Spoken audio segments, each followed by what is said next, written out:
집에 승용차 다들 있으시죠? 예, 우리나라가 경제적으로 굉장히 부유해진 것 같습니다. 불과 한 30년 전만 하더라도 집에 자동차가 있으면 굉장히 부잣집이었잖아요.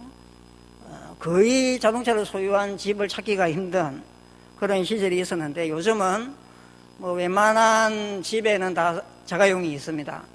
한 대가 아니라 두 대를 가지고 있는 가정도 꽤 있을 거라고 생각합니다. 예, 어느 회사 자동차를 타고 다니십니까? 예.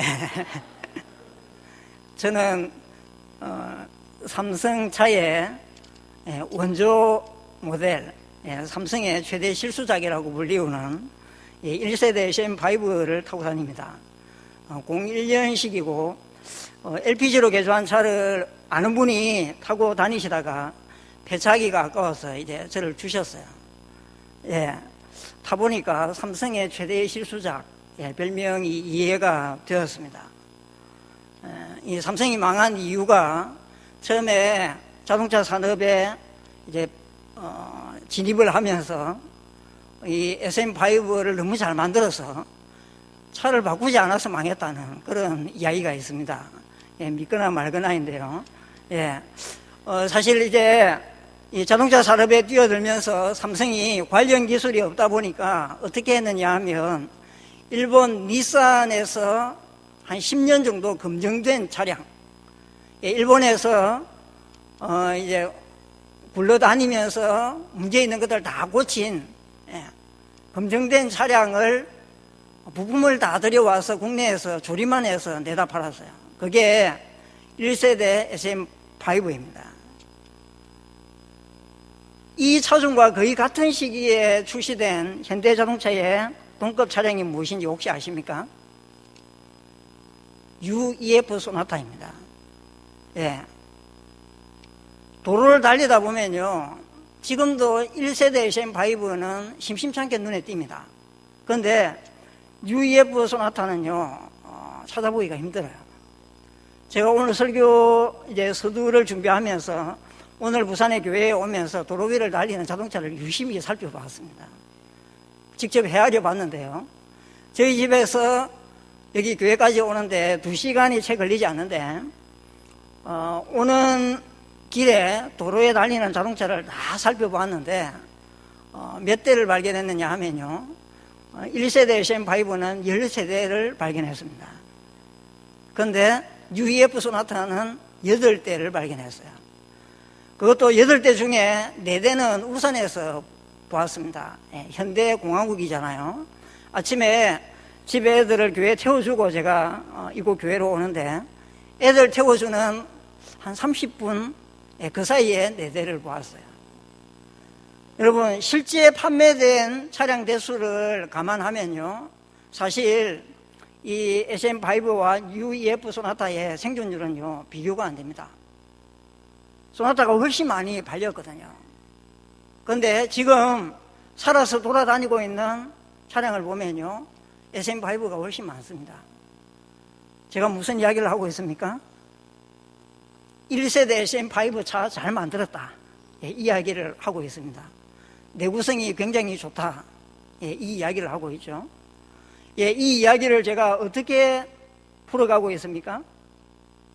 소나타와 비교를 해서 설명을 하고 있죠. 히브리서 기사도 똑같은 방식을 쓰고 있습니다. 오늘 본문을 2절부터 읽었는데 왜 1절은 읽지 않지? 이렇게 생각하시는 분 계실 것 같습니다. 제가 설교했던 수요 예배 시간에 참석하지 않았던 성도이겠죠. 기회가 되는 대로 히브리서 본문을 차례대로 그렇게 좀 살펴볼까 생각 중입니다. 히브리서를 기록한 저자도요, 같은 방법을 쓰고 있는데, 히브리서 첫 시간에 나누었던 말씀 혹시 기억하십니까? 하나님은 옛적에 여러 방법과 여러 모양으로 말씀하셨다. 그 하나님이 마지막으로 말씀하셨는데 그 마지막 말씀은 아들이다, 그 이야기를 했습니다. 이 아들은요, 모든 날 마지막에 주어진 말씀이기 때문에 최종적인 하나님의 계시입니다. 그리고 여럿이 아니라 한 아들이기 때문에 완전하고도 충분한 계시라는 것을 말씀드렸습니다. 저자는요, 당시에 편지를 쓸 때에 일반적으로 취하던 머리말의 형식을 사용하지 않고 있습니다. 그만큼 긴급한 사안이 있었다라고 볼 수 있는 것이죠. 어떤 긴급한 문제가 있었습니까? 편지를 받아보는 수신자들이 유대교 희생제사로 돌아가려고 하는 그런 유혹을 받고 있었던 것입니다. 유대교의 희생제사, 여러분 이건요, 옛적에 하나님이 여러 방법과 여러 모양으로 말씀하신 것 중에 하나잖아요. 그런데 하나님은 이제 때가 되어서 마지막 완전하고도 충분한 계시의 말씀을 주셨는데, 아들을 통해서 그걸 주셨는데 수신자들은 과거로 돌아가려고 하는 거예요. 여러 개 중에 하나였던, 불완전하고 충분하지 않았던 그 하나님의 계시의 수단으로 돌아가려고 하는 유혹을 받고 있었던 겁니다. 그래서 편지를 쓰면서 저자는 편지의 머리말, 인사말 생략하고요, 자기가 하고 싶은 이야기를 단도직입적으로 꺼낸 거예요. 지금까지 여러 방법과 여러 모양으로 하나님이 말씀하셨다. 그런데 이제 마지막 때에, 이 모든 날 마지막에 아들을 통해서 말씀하셨다. 여러 개가 아니라 한 아들을 통해서 말씀하셨다. 그걸 1절과 2절에서 단도직입적으로 이야기를 한 것입니다. 그리고 나서 이 아들이, 하나님이 마지막 말씀으로 주신 이 아들이 어떤 존재인지 설명을 해 나가는 거예요. 어떻게 설명하느냐 하면요, 비교해서 설명을 합니다. 무엇과 비교하고 있습니까? 천사이죠, 천사. 오늘 설교 제목이 천사보다 뛰어난 그리스도입니다. 설교를 시작하면서 자동차 이야기를 좀 했는데요, 비교해서 설명하면요, 이해가 빨리 되는 것이죠. 그러면 저자는 왜 하필이면 천사와 아들을 비교하고 있을까요? 그건 천사에게 매겨져 있던 위상 때문입니다. 천사는요, 하늘에서 하나님을 경배하는 존재입니다. 요한계시록 5장 11절에 그렇게 이야기합니다. 그리고 히브리서 2장 2절을 보면요, 여러분, 천사는요, 하나님의 계시를 전달하는 매개체 역할을 한다고 말씀하고 있습니다. 계시록 7장에서는 하나님의 명령을 시행하는 존재로 묘사되고 있고, 다니엘서에서는 하나님의 전쟁을 수행하는 그런 하늘의 존재로 묘사하고 있습니다. 그래서 당시의 유대인들은요, 이 천사를 굉장히 존경하는 그런 경향성이 있었습니다. 그러다 보니까 히브리서를 기록한 저자는요, 편지를 받아보는 수신자들에게 너희들이 그렇게 존경하고 있는 천사, 그 천사들보다 아들이 훨씬 뛰어나다, 이렇게 이야기를 하는 거죠. 이렇게 이야기를 하면 편지를 받아보는, 편지를 읽는 수신자들이 빨리 이해할 수 있기 때문입니다. 아들이 어떤 존재이기에 천사들보다 뛰어납니까? 2절과 3절에서 설명을 하고 있습니다. 여러분, 개수를 헤아려 보십시오. 몇 개의 설명이 나옵니까? 2절과 3절에 아들에 관한 설명, 묘사가 몇 개 나옵니까? 7개 나옵니다. 7개. 믿음, 만유의 상속자, 모든 세계를 지으신 자, 하나님의 영광의 광채, 그 본체의 형상, 능력의 말씀으로 만물을 붙드심, 죄를 정결하게 하심, 지극히 크신 이의 우편에 앉으심, 7개의 설명을 덧붙이고 있습니다. 여러분, 7개의 설명을 한번 찬찬히 들여다보십시오. 약간 순서가 왔다 갔다 하기 때문에 연결이 잘 안 될 수도 있는데, 항목별로 분류를 좀 해보면요, 창조 세계와의 관계에 있어서 아들은 어떤 역할을 하느냐 하면요, 모든 세계를 창조하신 분이에요. 요한이 요한복음에서 뭐라고 이야기합니까? 태초에 말씀이 계시니라. 이 말씀이 하나님과 함께 계셨다, 이렇게 이야기하고 있죠. 아들이신 이 예수님은요, 태초부터 하나님과 함께 계셨고 하나님의 창조사역에 동참하셨던 분입니다. 또한 아들은요, 능력의 말씀으로 만물을 붙들고 계십니다.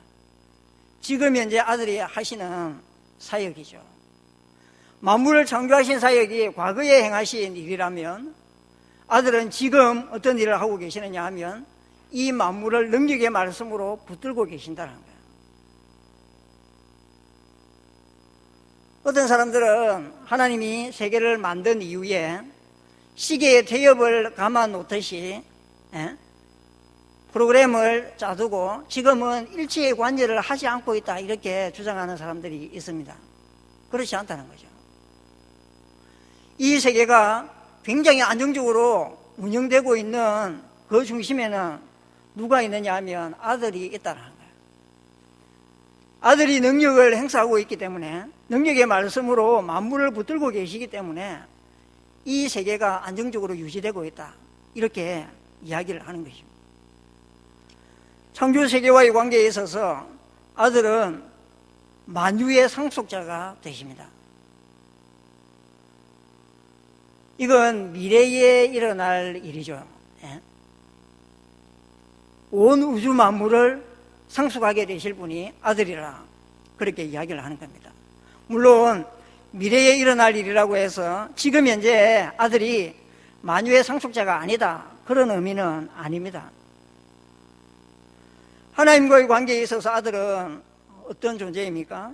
하나님의 영광의 광채입니다. 여러분, 유대인들은 하나님의 영광을 굉장히 사모했습니다. 그래서 하나님의 영광이 임하는 성전에 대한 그들의 자부심은요, 말로 표현할 수 없었습니다. 그런데 히브리서는 어떻게 이야기합니까? 아들한테서 하나님의 영광이 드러난다, 이렇게 이야기합니다. 아들은 또한 하나님의 본체의 형상이 되십니다. 형상으로 번역된 단어는 오늘 오전 예배 시간에 다리오 왕이 법률을 만들고 도장을 찍었죠. 도장.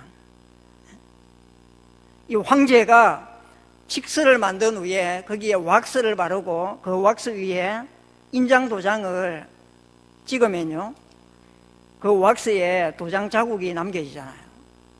그걸 가리키는 단어가 형상입니다. 형상. 무엇을 이야기합니까? 원형과 정확하게 똑같다라는 것이죠. 아들은 하나님의 영광을 이 세상 가운데 드러내는 존재이고, 그 형상에 있어서 하나님 아버지와 똑같다라는 것을 이야기하고 있습니다. 여러분, 사람들 사이에서도 사실 태어난 아기는 어느 정도 부모를 반영하죠. 출산을 축하하러 가보면요, 우리는 아기를 보면서 엄마 아빠를 떠올리잖아요. 엄마 닮았네, 아빠 닮았네, 이렇게 이야기하죠. 그런데 아무리 부모를 빼닮은 아기라고 해도 완벽하게 부모를 보여주지는 못합니다. 그러나 하나님의 아들이신 예수님은 완벽하게 하나님을 보여주십니다. 실제로 예수님이 제자들과 고별 만찬을 나눌 때에 빌립이 예수님한테 뭐라고 이야기합니까? 아버지를 우리한테 보여주세요, 이렇게 이야기했습니다. 그때 예수님이 무엇이라고 대답했습니까? 나를 본 자들은 아버지를 이미 보았거늘 어찌하여 아버지를 보여달라고 하느냐, 이렇게 이야기합니다. 예수님은요, 하나님의 영광을 우리 인간들에게 이 세상에 가장 잘 드러내는 계시의 통로이자 하나님과 동등한 분이시라는 것이죠. 사람과의 관계에 있어서 아들은 어떤 존재입니까? 죄를 정결하게 하십니다. 사람에게 구원을 가져다 주는 분이라는 그런 의미이죠. 여러분, 죄를 정결하게 하는 일을 하기 위해서 꼭 필요한 게 뭐냐 하면 죽음입니다. 죽음. 희생제물로 죽어야 합니다. 히브리서 9장 22절에서 피 흘림이 없이는 사함이 없다 분명하게 선언하고 있습니다. 아들이 죄를 정결하게 하시는 일, 즉 우리에게 구원을 가져다 주는 일을 행하시는데 이 일을 위해서는 죽어야 한다는 거죠. 그렇기 때문에 아들은 잠깐 동안 천사보다 못한 존재가 되셨습니다. 2장 6절과 9절 여러분들 한번 보십시오. 반복해서 이야기를 합니다. 천사보다 잠깐 못하게 되었다 이야기합니다. 이건 예수님의 성육신을 가리키는 표현입니다. 그런데 여러분, 잠깐 동안 천사보다 못한 존재가 되었는데요, 이게 역설적으로 천사보다 더 뛰어나다는 것을 증명해 줍니다. 어떤 면에서 그러하냐 하면요, 죄를 정결하게 하는 일, 구속사역을 어떤 천사도 감당하지 못했거든요. 천상에 있는 존재는요, 죽지 않습니다. 죽을 수가 없어요. 그렇기 때문에 어떤 천사도 감당하지 못했던 그 구원, 죄를 정결하게 하는 일을 잠깐 동안 천사보다 못하게 된 아들이 감당했다는 거예요.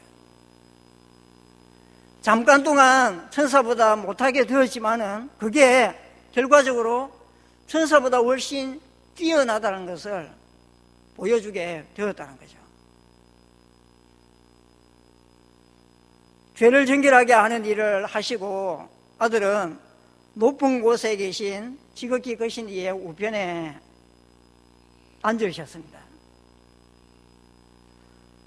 예수님의 구원사역을 순서대로 이야기한다면 여러분들은 어떻게 이야기를 합니까? 사도들이 어떻게 설명을 합니까? 이 땅에 육신을 입고 오심, 공생의 사역, 십자가의 죽으심, 부활, 성천, 재림이에요. 죄를 정결하게 하는 일을 위한, 구원사역을 위한 이 아들 예수님의 사역을 순서대로 나열한다면 이렇게 됩니다. 그런데 히브리서 저자는요, 부활을 생략한 채 바로 성천 사건을 이야기하고 있습니다. 죄를 정결하게 하는 일, 성육신과 죽음을 전제한 죄를 정결하게 하는 일, 그 일을 하고 하늘에 오르셨다, 이 이야기를 하고 있는 거예요. 이유가 무엇입니까, 여러분? 이유가 뭐냐 하면요, 히브리서에서 지성소는 하늘입니다. 하늘. 히브리서 9장에서 이걸 이야기를 하고 있습니다. 9장 24절에서 그리스도께서는 참것의 그림자인 손으로 만든 성수에 들어가지 않고 바로 하늘에 들어가셨다, 이렇게 이야기합니다. 지성소는 하나님이 계시는 하늘을 보여주는 모형이잖아요, 모형. 그 모형 지성소에 들어가지 않고 그리스도께서는 하늘에 들어가셨다, 이렇게 이야기하거든요. 그래서 아들이 사람을 위해서 하시는 일, 죄를 정결하게 하는 일을 하고 그 아들이 지극히 높은 이에 우편 보좌에 앉으셨다, 하늘에 들어가셨다, 이렇게 이야기를 하고 있는 것입니다. 대속죄 이래 대제사장이 지성소로 들어가는 그 장면을 떠올리게 하기 위해서 부활 사건을 생략하고 곧바로 성천 사건을 이야기하고 있는 것입니다. 사실 담임 목사님은 어제 설교를 준비하다가 샌드위치 때문에 짜증이 났다고 말씀을 하셨는데, 저는 지난 한 주간 히브리서를 왜 선택했던가, 지난 수요 예배 직전에 본문을 넘겨주면서 히브리서를 한번 해야 되겠다, 이렇게 생각을 하고 결정을 했는데, 지난 주간 이제 설교를 준비하면서 어제 극도의 짜증이 몰려왔습니다. 왜 이렇게 어려워? 부터 시작했어요. 이게 적용할 거리가 만만치 않겠는데 이런 생각들 좀 들었습니다. 2절 3절에서 7개의 설명을 통해서 아들이 어떤 존재인지를 이야기합니다. 창조 세계와 관련해서 이미 창세전에 하나님과 함께 만물을 지으신 분이시다. 현재에는 능력의 말씀으로 만물을 붙들고 계신다. 그리고 장차 만유의 상속자가 되실 것이다. 그 이야기를 합니다. 하나님과의 관계에 있어서는 하나님의 영광을 가장 잘 드러내 보여주는 영광의 광채가 되신다. 또한 하나님과 동일한 본체를 가지고 계시는 분이시다. 사람과의 관계에 있어서는 죄를 정결하게 하는 일을 하시는 분이다. 그 일을 위해서 2장에서 천사보다 잠깐 낮아지심, 그 이야기를 하는 거예요. 죄를 정결케 하기 위해서는 희생제물로 죽어야 되는데 죽기 위해서는 육신을 입으셔야 했다. 그 이야기를 2장에서 상세히 설명을 하는 것입니다. 7개의 설명을 통해서 이 아들이 왕과 선지자와 제사장의 직분을 성취했다는 것을 보여줍니다. 지극히 거신 이의 우편에 앉으심은 왕이 되셨음을 보여주죠. 하나님의 영광의 광채와 본체의 형상으로 하나님을 우리에게 보여주신다는 것은 선지자의 역할을 감당한다는 것입니다. 죄를 정결케 하신다는 것은 제사장의 사명을 감당했다는 것을 우리에게 보여줍니다. 성경은 아니지만 외경 가운데에 솔로몬의 지혜서가 있습니다. 여기 보면요, 신적 지혜에 관한 설명이 나오는데 이 신적인 지혜는요, 어떤 역할을 한다고 기록되어 있느냐 하면 계시를, 하나님의 계시를 중재하는 자, 창조의 대행자이자 이 만물을 유지하는 그런 사람, 화해의 중보자, 이렇게 소개되고 있습니다. 무엇을 알 수 있습니까? 유대인들은요, 이런 신적인 존재를 기대하고 있었다는 거예요. 하나님의 계시를 사람들에게 전달하고 창조의 대행자가 되시며 창조된 만물을 유지하시는 분, 하나님과 인간을 화해시키는 중보자가 되시는 이런 천상적인 존재, 하늘의 존재를 유대인들이 기대하고 있었다는 거예요. 히브리서에서 무엇을 말합니까? 너희들이 그렇게 기대하고 있던 그 신적인 존재가 바로 아들이라는 거죠.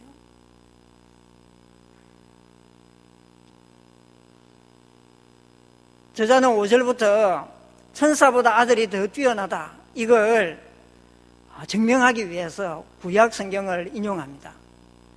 7개의 성경 구절을 인용하면서 설명을 합니다.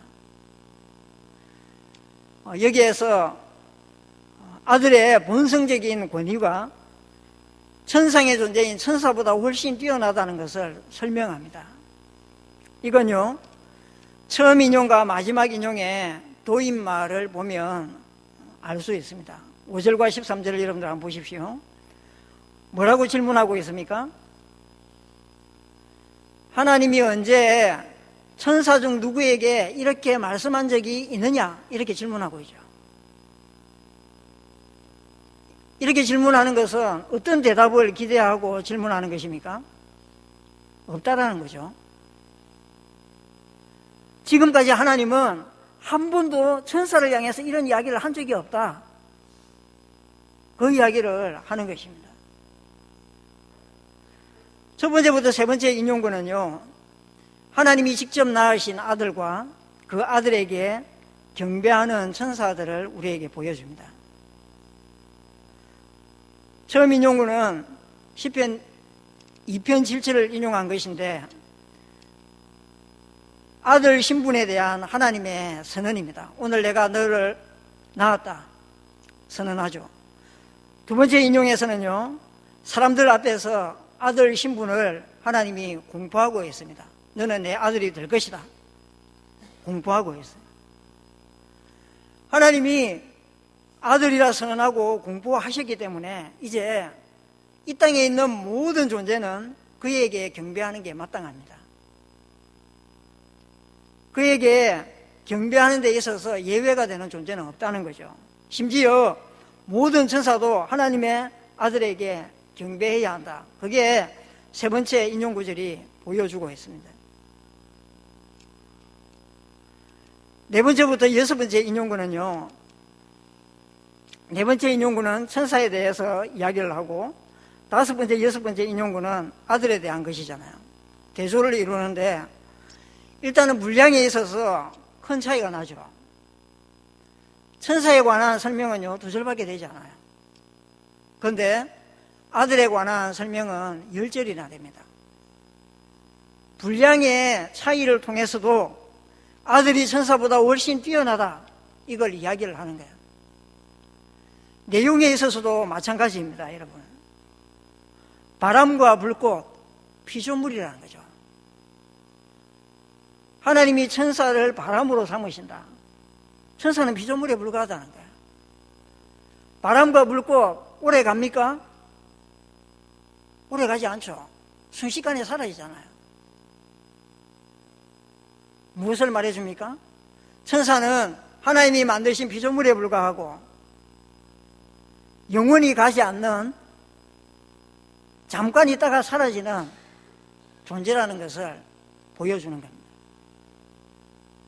이에 비해서 다섯 번째, 여섯 번째 인용구의 핵심 내용은 무엇입니까? 아들은 만물을 창조하신 창조주라는 것이죠. 그리고 불변하시고 영원하신 존재라는 것을 다섯 번째, 여섯 번째 인용구가 보여주는 거예요. 네 번째부터 여섯 번째 인용구는 패키지로서 네 번째 인용구와 다섯 번째, 여섯 번째 인용구가 대조를 이룹니다. 분량에 있어서 대조를 이루고, 내용에 있어서 피조성과 창조성,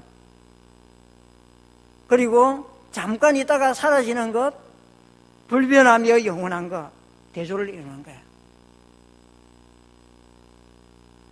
마지막 인용구는 3절 마지막과 연결이 되는데요, 아들은 죄를 정결하게 하는 일을 하고 나서 지극히 크신 이에 우편에 앉으셨다, 3절에서 이야기했잖아요. 3절에서는 아들이 직접 본인이 그렇게 한 것처럼 이야기를 하는데, 이게 가능한 이유는 하나님이 아들에게 그걸 허락했기 때문에 가능한 것이죠. 일곱 번째 인용구가 그걸 우리에게 보여주는 겁니다. 하나님의 명령에 의해서 아들이 하나님의 우편 보좌에 앉았다는 것을 보여주는 것이죠. 이에 비해서 천사들은 어떤 존재입니까? 구원의 상속자인 인간들을 섬기라고 하나님이 보낸 종에 불과하다는 거예요. 구원을 제공하는 존재도 아니고 구원을 받는 상속자도 아니라는 것을 14절이 가르쳐주는 것입니다. 히브리서가 사실 교리적인 내용이 많이 있습니다. 저자는 교리를 설명하고 교리 중간에 적용을 할 수 있는 권면을 끼워 넣는 그런 방식으로 히브리서를 기록하고 있는데, 교리적인 설명을 하는 파트 살펴볼 때에는 저도 힘들고 여러분들도 좀 힘들 것 같습니다. 자, 오늘 말씀의 핵심을 좀 정리를 하겠습니다. 자, 하나님이 마지막으로 우리에게 계시하신 마지막 말씀이신 아들, 그 아들은요, 하나님의 최종적인 계시이고 하나라는 점에서 완전하고 충분하다. 편지의 제일 첫 부분에 이야기를 했습니다. 그러면 그 아들이 어떤 존재인가, 그걸 설명하면서 제일 먼저 무엇을 이야기하느냐 하면 천사보다 뛰어나다, 그걸 이야기하는 거야. 왜 천사와 비교를 하느냐? 당시의 유대인들이 천사에 대해서 굉장히 존경하는 마음 갖고 있었기 때문에 그 천사보다 아들은 훨씬 더 뛰어난 존재이다 이야기를 하는 거야. 학교 폭력이 사회적인 문제가 되었던 적이 있습니다. 요즘은 언론에서 크게 다루지 않은 것 같은데 여전히 학교 폭력 문제는 학교에 존재하고 있죠. 학교 폭력 문제의 중심에는 일진이 관여하고 있죠. 자, 일진에 속한 학생이 사고를 치면요, 학칙에 따라서 징계를 받잖아요. 제일 센 징계가 뭡니까? 퇴학이죠, 퇴학. 퇴학보다 조금 정도가 이제 낮은 건 정학이에요, 정학. 며칠간 학교 오지 마. 정학보다 조금 강도가 낮은 징계가 뭐냐 하면요, 전학이에요, 전학. 우리 학교 오지 말고 다른 학교 가. 그러면 사고를 친 일진 학생이 전학을 가면요, 개과천선을 할까요? 개과천선 잘 안 합니다. 사람이 잘 안 바뀌거든요. 그러면 자기가 전학을 가서 그 학교에서 어떻게 하느냐 하면요, 어떻게 합니까? 자기 위상을 딱 자리를 매김해야 되잖아요. 그럼 그 학교에 짱하고 맞짱 떠가지고 이길 자신이 있으면 짱하고 맞짱 뜨는 거예요. 맞짱 떠서 이겼다 그러면 어떻게 됩니까? 그럼 전학 간 학교에서 이제 자기가 짱으로서 딱 자리매김하는 겁니다.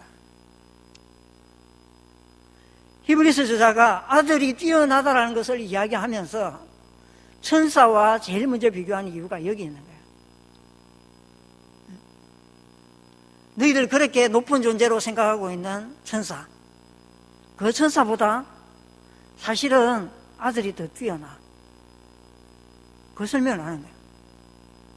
그 설명을 하면서 그 아들은 창조 세계와 관련해서 이런 일을 하시는 분이야. 하나님과의 관계에 있어서는 이런 일을 하셔. 그리고 사람과의 관계에 있어서는 이런 일을 하셔. 설명을 하고 그걸 뒷받침할 수 있는 구약 성경 구절을 인용해서 설명을 한 것입니다. 여러분, 오늘 말씀을 들으면서 한 가지 적용을 좀 했으면 좋겠습니다. 여러분의 마음에 오늘 오전 설교와 연결해서 좀 생각해 보면요, 이 예수님과 비교적 비슷한 위치에서 예수님과 비교 대상이 되고 있는 그 무엇은 무엇인가요?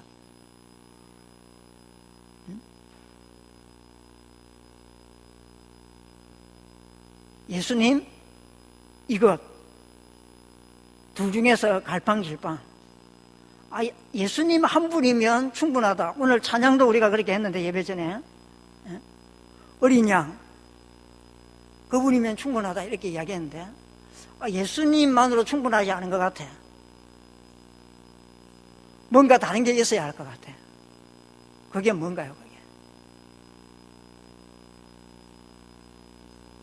사람마다 다 다를 수 있습니다. 어쩌면 지금 이 시대에 히브리서 저자가 아들의 뛰어남을 우리에게 변증하려고 한다면 어쩌면 천사를 비교 대상으로 제일 먼저 두지 않았을 수도 있겠다 싶어요.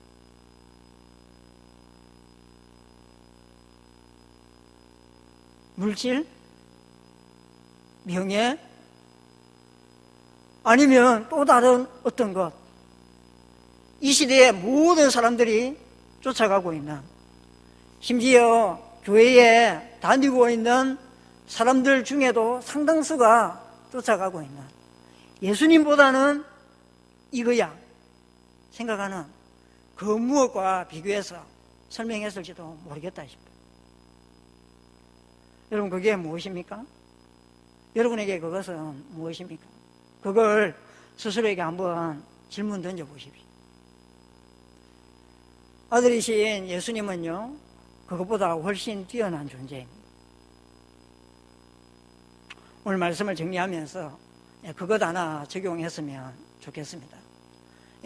천사보다 뛰어난 아들이시다. 제일 먼저 저자가 이야기하는데, 이 시대에 히브리서 저자가 우리에게 아들의 뛰어남을 이야기한다면 무엇과 비교할까? 나한테 하나님이 말씀하신다면 무엇과 비교해서 말씀하실까? 한번 스스로에게 질문을 던지면서 적용하며 하나님 앞에 기도하면 좋을 것 같습니다.